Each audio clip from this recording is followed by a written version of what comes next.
man, not only that, right? And not only the Hellcats. Did y'all know about this? Drake explicitly raps, know some Somalis that say we got it with Yeah, if y'all want to watch that video, y'all can go watch the rest of that video on your own time. All right. a Somali dialect of the Arabic word wallah, meaning I swear to genres, due to the emergence and public showcase by Drake, The Weeknd, and many alike. But well below the surface, the Canadian city has a deep-rooted history of gang violence spanning decades, including classic disputes between the Crips and Bloods, Crips versus Crips, Sick Thugs versus both. Currently, altercations typically linked to neighborhood rivalries, but before all this existed a war between two cultures, Jamaicans and Somalis, both of which Drake has paid homage to within his lyrics and influences. Most notably, on the song Draft Day, Drake explicitly raps, know some Somalis that say we got it wallahi, a Somali dialect of the Arabic word. Wait, so the Somalis, first he mob ties, now he say he knows some Somalis. Wait, what is it? Why is he doing? Well, we gotta understand it why, right? Because it sounds like he has identity, but bro, what the fuck? What are you doing, Drake? Jesus. And not only this, now you got the damn Hell Angels? Bro, does he know what he doing? And I wonder if all of these connections got like conflict. I don't know. I ain't seen nobody with all these different type of connections. It's like, bro, what are you doing? Wallah, meaning I swear to Allah or God, whereas in the latter half of his career, inflections of dancehall and Afro beats are easily recognizable in his discography, even in some of his biggest hits on Views and More Life, using blatant terminology as song names such as blem, a Jamaican term for tobacco or weed, hence why in the past, Drake has been accused of being a culture vulture for utilizing accents and phraseology from other heritages that he's not necessarily related to, but now with the knowledge of his home city, Toronto's history, it all makes a lot more sense. Unfortunately though, his influences do not stop at music and vernacular. The Halal Gang is a collective of rappers formed by Puffy L's, Smoke Dogg, Moji, Safe, and Mustafa, whose group name derives from another Arabic word, halal, meaning lawful in honor of their Muslim roots.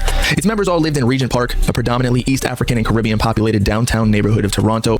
Puffy L's and Moji were both Somali, Smoke Dogg Jamaican, and Safe Eritrean, all practicing Muslims. You may already recognize Moji and Safe, whom have both received rather public cosigns from Drake. In one of Drake's biggest singles, Summer 16, he rapped, Moji with the dance moves, a direct reference to the fellow Canadian rapper he once helped in financing his album.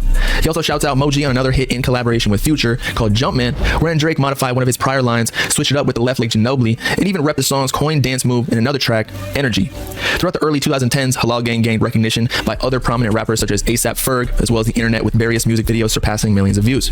Although the group is primarily known for their music releases, Halal Gang is said to have originally stemmed from being a criminal organization rivaling another Toronto gang, Sick Thugs, that ended with the passing of one of its members, Ruck. Shortly afterwards, Halal Gang focused on music around 2010, though past feuds may have sought revenge. For on June 30th of 2018, one of its original members, Smoke Dogg, was killed, seemingly targeted in. All right, so that's one. I'm not gonna play this whole video, but I'm just gonna skip. Drake, what are you doing? Okay, so that's one. Another one. Right now we got lyrics this in relation to their dispute on social media, whereby X accused Drake of stealing his flow on recent release KMT from X's song Look at Me. 4 months prior to his death, X jokingly posted on his Instagram story, if anyone tried. All right, this is an extra long video. I'm not gonna play all of it, but I'm just gonna skim through like some of the other connections he might be dealing with. You know, this guy right here was allegedly one of his shooters, quote unquote, of the GGG criminal organization in Toronto. All right, so you say I'm looking at the wrong artist in Toronto now. You want to know who to look in Toronto? Talk to me, brother. Flipper. But that was my big dog. They just arrested him for 2 bodies. What? But they freed up his little bro. His little bro is part of GGG. He just beat a body. Wait, what's GGG? Go get him, gang. Go get him, gang. All right. So y'all are the top shotters when it comes to Toronto. Let me tell you what happened in Toronto. Bugs, you know Bugs, right? Yeah. He got a leg us. Oh, shit. Crying. Whoa. Crying. No, whoa. There's a next rapper named Snoopy. You can go on YouTube. I took his chain. You the mall. You took his chain? And I told him I'm going to take it in 14 days on live. And I got it on the 9th day. Oh, man, on the 9th day of Christmas. Jesus. There's an artist named, what artist that got shot? Yo, you terrorizing the city. I'm a fucking demon. Talking about. I hang with demons. Flipper just got caught with 2 bodies. He's going to beat it in the same. My homie just beat a body, sent you GGG. Y'all got some good lawyers. We all just beat bodies. Like, they don't have evidence on us. You know what I mean? You know witnesses, right? Of course. Yo, okay. I was informed the police was watching this, so I don't know what the fuck happened to those guys. Oh, yeah. They got really into it. Oh man, yeah, it's gonna go viral. So just watch what you say. I don't want to Vlad. I don't want to say stuff like Vlad. Drake, I love Vlad. Drake, that's Big Dog. Oh, Drake, Big Dog. Big Dog. That's Big Dog. See, if somebody that doesn't like Drake comes to the city, we're taking care of that. You know what I mean? Yeah. So wait, Drake has shouted you out before. That's how some people knew you. That's Big Bro. So he saw every night text message. He saw you moving in the city and he saw you working and he gave you a shout out. No, just that I knew him before the rap shit. Like I used to see him here and there. You know what I mean? And then now it's a love right now. It's like I'm a shooter basically. Yeah. So you the streets. You're the streets. Yeah, I'm Drake Shooter. Oh shit.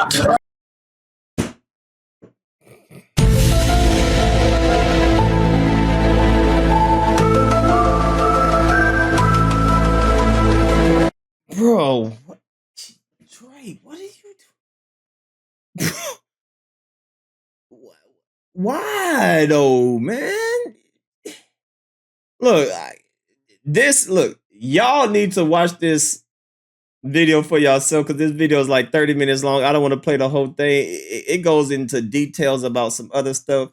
Y'all can check it out. Drake 6 God of the Underworld.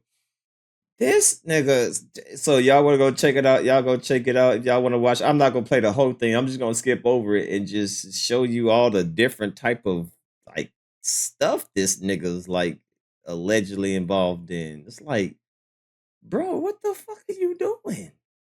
Little information about him resides on the internet. Yet all the information we really need to know about this mysterious individual derives from Drake's own words within the lyrics of Miss Me, released in 2010, wherein he raps, "Hush has got a gun," showcasing how long Drake's connections have been rooted within the Toronto street scene. Also a past solo artist, namely Young Tony, from a 2000s rap group called Deep Pockets, his words describe the violent tribulations of his city. Only one interview exists under his rap pseudonym in which he hinted at his past. "I grew up all over the city, mainly in Scarborough though, but I was always the crazy one out of the group. People called me Treach while I was growing up. My real friends still do. I got that name from my boys because I used to do some mean shit to people, so they started calling me Tony Treacherous, Treach for short. But for obvious reasons, I couldn't use that name in the rap game, so one day someone called me Young Tony. I just stuck with it. But on the street, they still call me Treach." Hush was once a rapper and at one point rumored to be one of Drake's ghostwriters. Due to Drake's previous tweets announcing he was the studio with names such as Young Tony, amidst being credited almost every track from Drake's Nothing Was the Same and Take Care albums. Hush has also worked with Beyonce in the past, so no doubt he is involved in some musical capacity. Drake even included him in his top 5 rappers list, albeit potentially a joke. Though more recently, he has reportedly been portrayed as more of a quote, advisory role within the OVO conglomerate as Drake has recruited more writers. For what many fans do not realize is a rather common practice in hip-hop is to include friends and family in writing credits to keep a more notable rapper due to his popular single in collaboration with both Drake and Future a few years back, titled DNF, Preem, formerly known as P. Rain, is connected to Drake through his older brother, Guillotine, an old friend, both of which were founding members of Reps Up Gang, a street movement in G-Way, short for Another one. Another. We done went through 3 different gangs. We got 3 different gangs in this video. Then we got mob ties, and Kingston Galloway, an East End neighborhood in Toronto known for its high crime rate and gang activity, turned record label through diplomatic alliances with OVO, Young Money, The Weeknd's XO, and other Canadian associations. In fact, in Drake's No Long Talk for More Life, he mentioned briefly, "If Gilla calls shots, no questions," hinting at Gilla's power within the underworld of Toronto. Gilla also appeared in a scene of Nav's Price on My Head music video during The Weeknd's feature stating, "People on your side, they would ride for me too," subliminally informing Drake that he shares one of his so-called shooters. Preem, on the other hand, has had many troubles with the law, including his arrest for cocaine trafficking in 2004 and 9 counts of weapon possession after 3 firearms were found in his vehicle in 2008. Possibly a plug for the organization. So that's one. It's so many different other ones, man. I ain't gonna go through this whole video, but just check. This is another dude. It's like, so now he's. I don't. It's just like, why, Drake? Why are you doing all this? You don't need all of this. And not only that, let's talk about the most current organization he's with. Like that video that I just played, it's like 5 different gangs that Drake got around him, including mob ties. Not only that, now we got this on his jacket. Man, he got many hats, don't he?